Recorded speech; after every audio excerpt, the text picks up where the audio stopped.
Il y a moins d'un siècle, la péninsule coréenne ne formait qu'un seul et même pays, avec une histoire millénaire commune, une même culture et une même langue. Comment en est-on arrivé à cette séparation qui perdure encore aujourd'hui?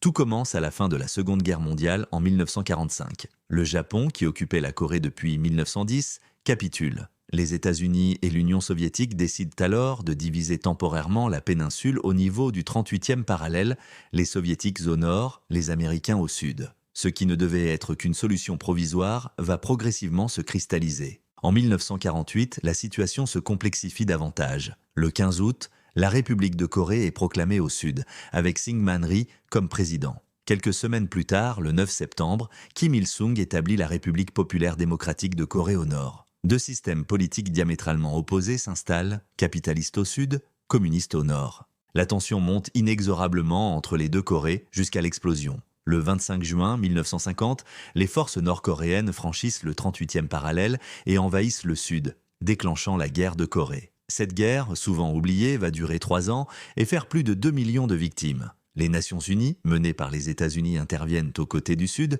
tandis que la Chine et l'URSS soutiennent le Nord. Le 27 juillet 1953, l'armistice de Panmunjom est signé. Il ne s'agit pas d'un traité de paix. Techniquement, les deux Corées sont toujours en guerre, mais d'un cessez-le-feu qui établit une zone démilitarisée DMZ le long du 38e parallèle. Cette frontière, longue de 250 km et large de 4 km, devient la plus militarisée au monde. Cette séparation, initialement considérée comme temporaire, s'est progressivement enracinée. Les deux pays ont suivi des trajectoires radicalement différentes. Le Sud s'est démocratisé et est devenu une puissance économique mondiale, tandis que le Nord s'est replié sur lui-même sous un régime autoritaire. Cette division, qui dure maintenant depuis plus de 70 ans, illustre parfaitement comment les décisions géopolitiques de l'après-guerre ont pu avoir des conséquences durables sur des populations entières. Une même nation, un même peuple séparé par une frontière imposée par la guerre froide. Si vous avez apprécié cette vidéo sur l'histoire de la division des Corées, n'hésitez pas à la partager et à vous abonner pour plus de contenu historique.